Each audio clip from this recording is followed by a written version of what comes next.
Good morning guys. അങ്ങനെ നമ്മൾ രാവിലെ പതിവ് പോലെ ഇറങ്ങുകയാണ്. ഇന്ന് എങ്ങോട്ടാ കൊട്ടേഷൻ സഞ്ജയ്? ഇത് നമ്മൾ അടൂര് ഒരു ക്യാമ്പയിൻ ഷൂട്ടിന് പോകണം. അപ്പോൾ പോയി വരാം.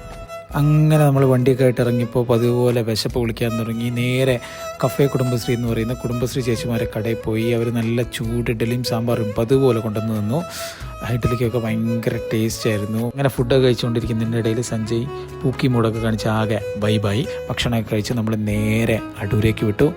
അടൂർ KSRTC ബസ് സ്റ്റാൻഡിൽ കാറൊക്കെ പാർക്ക് ചെയ്ത് സഞ്ജയുടെ പണി തുടങ്ങി. ഞാനും ഇങ്ങനെ പിന്നാലെ നടന്നു. നമ്മൾ വന്ന സ്റ്റോറി ഷൂട്ടൊക്കെ ഇങ്ങനെ ഏറെക്കുറെ കുറച്ച് സമയമെടുത്ത് പൂർത്തിയാക്കി നമ്മൾ നേരെ പത്തനംതിട്ടയിലേക്ക് തിരിച്ചു. പോകുന്ന വഴിയിൽ നമ്മൾ ഓമല്ലൂർ ക്ഷേത്രത്തിൽ കയറി. അവിടെ ഉത്സവമൊക്കെ നടക്കാൻ പോവുകയാണ്. 2 ദിവസം കഴിഞ്ഞാൽ ഉത്സവം തുടങ്ങും. അങ്ങനെ അവിടെ ഒരു ആനയുണ്ട്. ആനയൊക്കെ കണ്ട് പേടിയായതുകൊണ്ട് ആനയുടെ അടുത്തേക്കൊന്നും പോയില്ല. അവിടെ നിന്ന് ഇങ്ങനെ പോകുന്ന വഴി നല്ല മഴ പെയ്തു. ആനിക്കാട് ഭാഗത്ത് നമുക്ക് അടിയന്തരമായിട്ട് ചില പണികളുണ്ട്. പക്ഷെ ഇങ്ങോട്ട് വരുന്ന വഴി ഭയങ്കര മഴയാണ്, രക്ഷയില്ലാത്ത മഴയാണ്. നല്ല മഴയത്ത് കാറിൽ പാട്ടൊക്കെ ഇട്ട് ഇങ്ങനെ പോകുമ്പോൾ എന്താ രസം. അപ്പൊ ഇതൊക്കെയായിരുന്നു ഇന്നത്തെ കലാപരിപാടികൾ. എന്തായാലും അവസാനിപ്പിക്കുകയാണ്. ചാച്ച ബൈ ബൈ. ശുഭദിനം.